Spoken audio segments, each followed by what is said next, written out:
We provide detailed information about the heinous and forcible repatriation of North Korean fishermen who took place under the Moon Jae-in regime.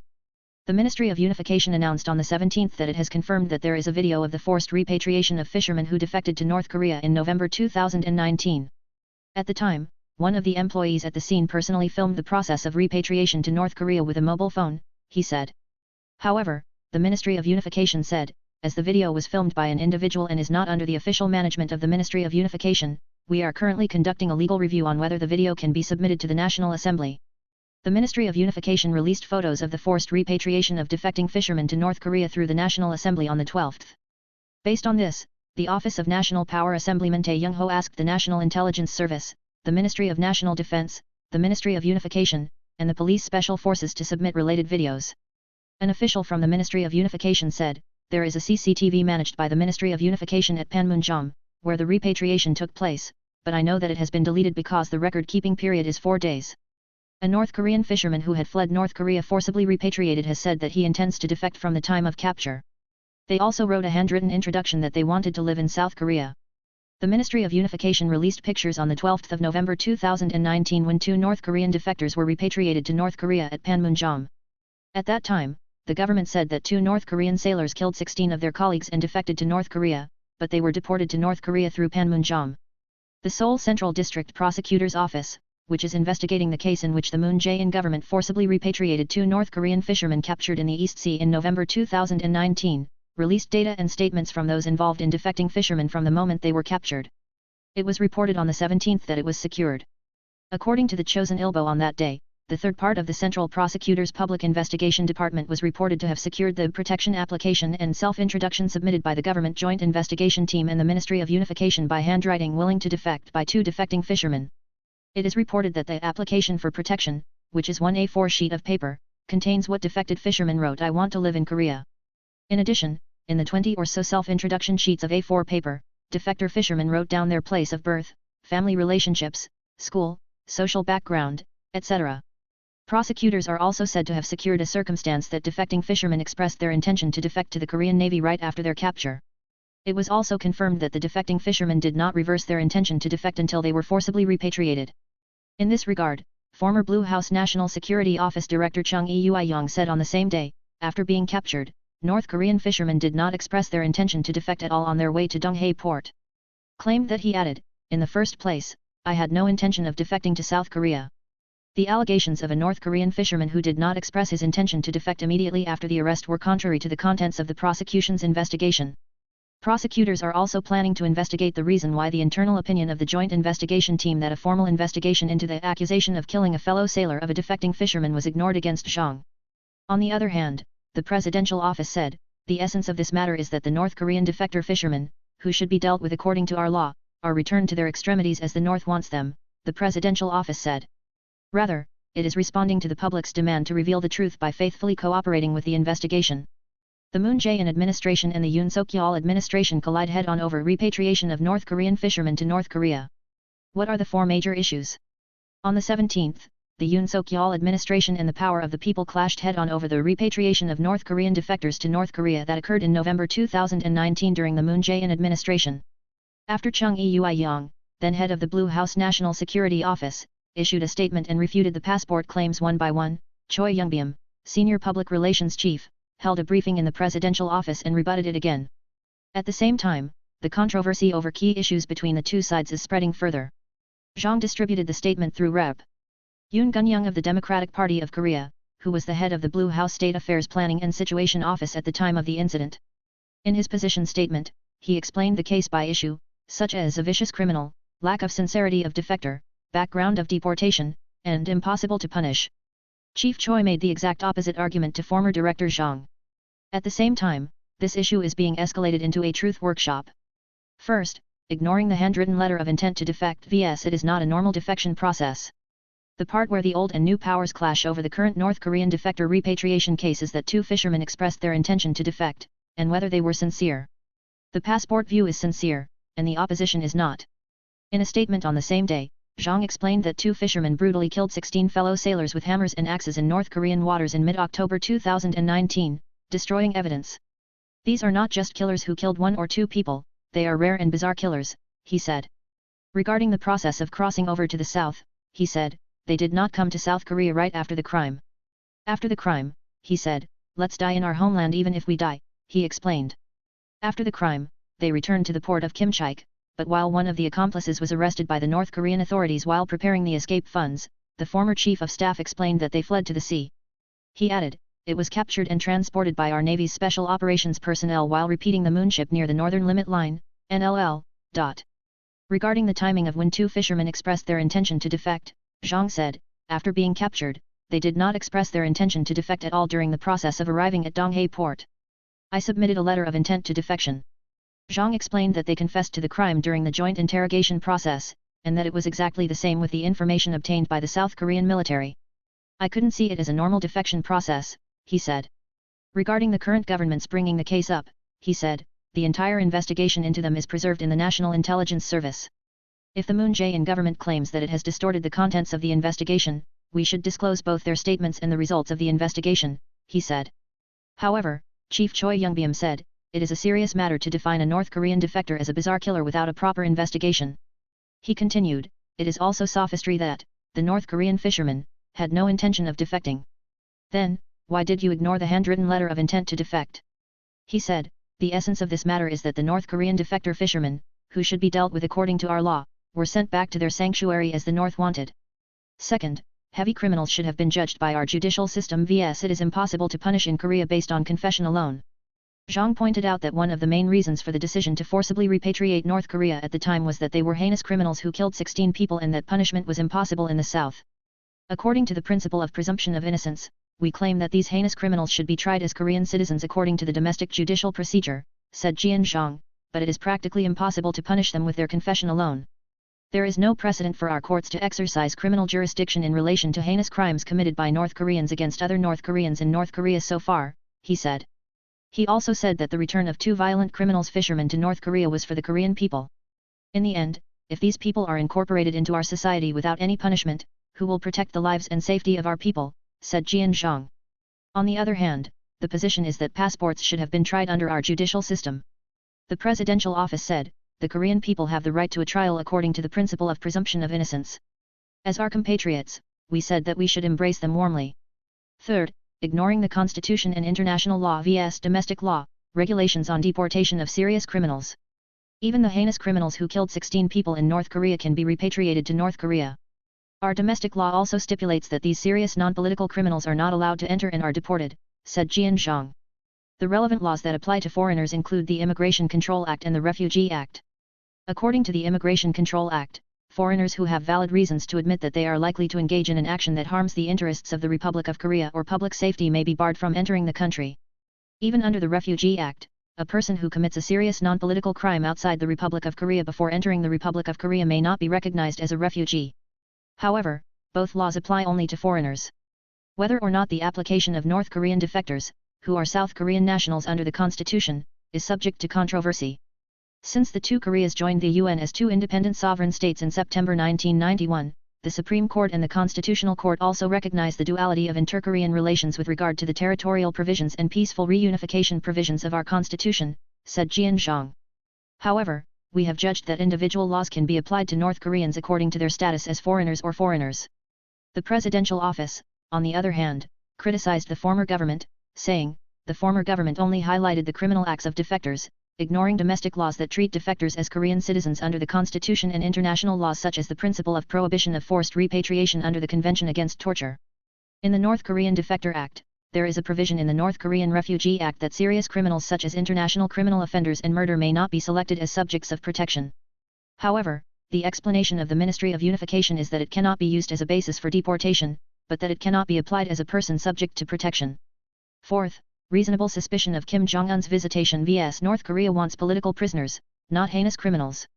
Inter-Korean relations are also an issue at the time of the repatriation of North Korean defectors. They were repatriated to North Korea through Panmunjom in November 2019. On the 25th of the same month, the 2019 ASEAN-Korea Commemorative Summit was scheduled to be held. Following the no deal in Hanoi between former U.S. President Donald Trump and North Korean leader Kim Jong-un in February 2019, the Moon Jae-in government has been trying to bring North Korea back into the international community. At the time, the Blue House was preparing for the event with the possibility that Kim Jong-un would attend the ASEAN-Korea summit. Tak Hye-in, then President's event planning advisor, appeared on the radio and said, "I don't know if Chairman Kim Jong-un will come." Former President Moon Jae-in and Kim Jong-un exchanged personal letters.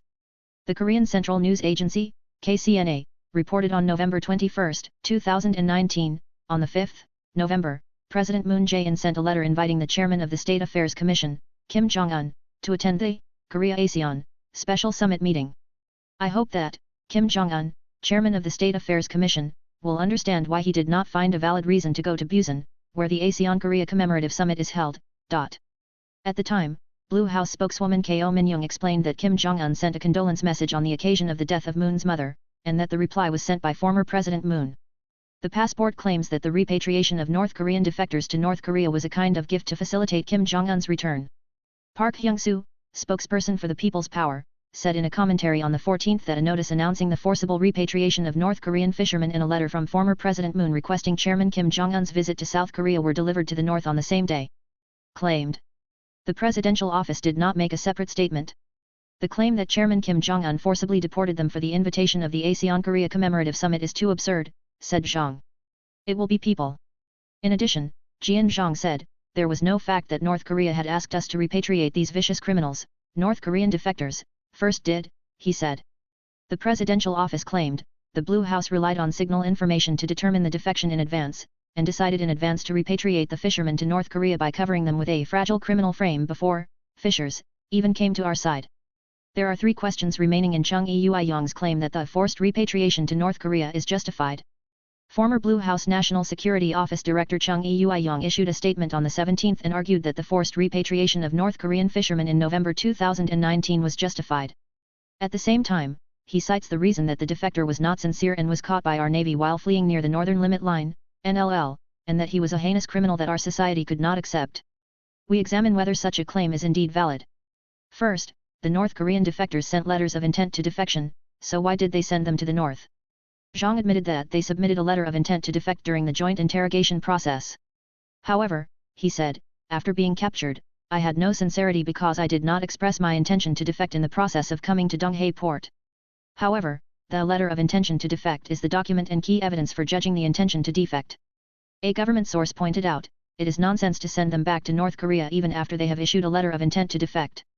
I do not want to go back to North Korea, because there is no precedent for repatriating to North Korea. Unlike those who struggled in the process of being repatriated to North Korea through Panmunjom, there is no case of such resistance among the 190 North Koreans repatriated since 2010. The presidential office also criticized the Moon Jae-in administration, saying, the Blue House underwent a devaluation of the Central Joint Intelligence Investigation, which begins with a handwritten letter of intent to defect. Second, if you catch a refugee who was running away, do you send them all back to North Korea? They repeatedly refused to comply with naval control near the NLL in the East Sea and fled to the north for 3 days, Zhang said. That there was no defector. However, if a North Korean ship crosses the NLL, we can prevent the NLL from being neutralized unless it is a malfunction or an error. Another source said, if you leave these ships alone, they will mix with warships and the NLL will become lawless. In particular, if we secure new recruits, the orthodox view is that North Koreans should be regarded as South Koreans unless they actively want to be repatriated. It was also pointed out that the special information on North Korea, SI, presented by Zhang Jea-In was biased. The presidential office said on the same day, before crossing the NLL, North Korean fishermen said, there is no other way. Let's go to South Korea and decided to go south voluntarily. This is the opposite of the SI of the Moon Jae-in government. Third, deported to North Korea as a vicious criminal. The 2 sailors who returned to North Korea were bizarre killers who killed 16 fellow workers, not defectors or defectors, said Zhang. He added that serious non-political criminals are required to be deported, he added. There is no precedent for our courts to exercise criminal jurisdiction over such heinous crimes, and it is impossible to punish them with confession alone, he said. However, the government has already accepted the defection of 23 international criminal offenders such as hijacking aircraft, drug dealing, terrorism and genocide, as well as serious non-political criminals such as murder. They were classified as unprotected defectors and cut off support, but recognized them as South Koreans. In the case of North Korean fishermen, on the other hand, there are constant criticisms that the government has taken the lead in abandoning the judicial process against North Korean fishermen without guaranteeing the right to a trial according to the principle of presumption of innocence. In response, Choi Young-byum, senior public relations chief at the presidential office, said, it is a serious problem to define North Korean defectors as bizarre killers without proper investigation rebutted. The new and old powers clashed head-on on the 17th over the forced repatriation of North Korean defectors to North Korea in November 2019. Former National Security Office Director Chung Eui-yong issued a statement stating that the decision at the time was justified, defining the North Korean defectors who were forcibly repatriated to North Korea this morning as rare and bizarre killers. This is a rebuttal text published when the Ministry of Unification released photos of forced repatriation to North Korea taken at Panmunjom on the 12th, and the prosecution began an investigation in earnest. About 5 hours later, an unusual scene occurred in which Choi Young-beom, Chief of Public Relations at the Presidential Office, held the microphone and used expressions such as sophistication to rebut the claims of former Chief of Staff. It started with an article titled A Statement on the Expulsion Case of Vicious Criminals, which was distributed around 10:30 a.m. by the former Chief of Staff. No matter how much you want to deny the previous government, you are going to overthrow the government system by mobilizing all the relevant ministries to overturn the issues that have been decided and dealt with in accordance with our law, Jong said in a statement. The Yoon Suk-yeol administration's move to re-examine the case was effectively defined as an anti-government act. Even though no new facts have been revealed, the special prosecutor and the state investigation must reveal how the current government overturned the existing judgment, he said. The former head of the department also refuted the allegations raised in detail. As for the reason for notifying the North immediately after completing the joint interrogation procedure for North Korean defectors, he explained, in the case of deportation, we have to confirm the intention of the other country to take over, so we asked the North first. The reason for judging that the North Korean defectors had no intention of defection even though they wrote a handwritten letter of intent to defection was based on the ground that they did not express their intention to defect in the process of coming to the port of Donghae after being captured. Regarding the reason for omitting the trial process in accordance with domestic judicial procedures, he said, there is no precedent for our courts to exercise criminal jurisdiction in relation to heinous crimes committed by North Koreans against other North Koreans. In addition, it is virtually impossible to punish them based on their confession alone. At 3:40 p.m., 5 hours later, Choi Young-beom, senior public relations chief at the presidential office, said, what the opposition parties and those involved in the last government should do is not to attack politically, but to respond to the people's demands to reveal the truth by faithfully cooperating with the investigation. He requested a rebuttal briefing. Chief Choi pointed out, it is a serious problem to define North Korean defectors as bizarre killers without a proper investigation, Choi pointed out, referring to the 2 North Korean defectors who were repatriated to North Korea.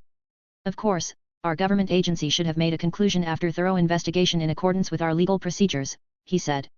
Chief Choi also said, it is also sophistry that the North Korean fishermen had no intention of defecting. The essence of this case is that the North Korean defector fishermen, who should be dealt with according to our laws, were sent back to Saji as the North wanted, he said. Choi continued, isn't it reluctant to report to the National Assembly as the text message report of the field commander was exposed to the media? Did you receive a report? He asked. On November 7, 2019, Kim Yoo-jeon, the first deputy director of the Security Office, visited the National Assembly and received a text message from the battalion commander of the Joint Security Area, saying, 2 North Koreans are scheduled to be repatriated. When then Minister of National Defense Jong Ki-yong-do was also asked, are you aware of the fact that 2 North Koreans are going to be repatriated to the North? He replied, I confirmed it through the media. In addition to the briefing, the presidential office also distributed press releases and announced that it had identified 3 problems, the early termination of the investigation process, the defection of North Korean fishermen, and the application of the law. Despite the need for further investigation in a situation where there is no material evidence other than the confession of the person himself, the Blue House relied only on signal information to determine the defection in advance, and even before the fishermen came over to our side, they decided to repatriate the fishermen to North Korea by covering them with a fragile criminal frame is an opinion then, referring to the murder of a public official of the Ministry of Oceans and Fisheries in September 2020, he said, when the official was adrift in the northern waters, the signal information was left unattended for a long time to prevent the death by the North Korean military, but in the handling of North Korean fishermen, the signal information was dexterously used to turn him into a heinous criminal. It showed contradictory behavior, such as deciding to take measures for forced repatriation to North Korea. Regarding whether or not they intend to defect, the presidential office said, North Korean defectors say, there is no other way before crossing the NLL, Northern Limit Line. Let's go to South Korea and decided to go south voluntarily.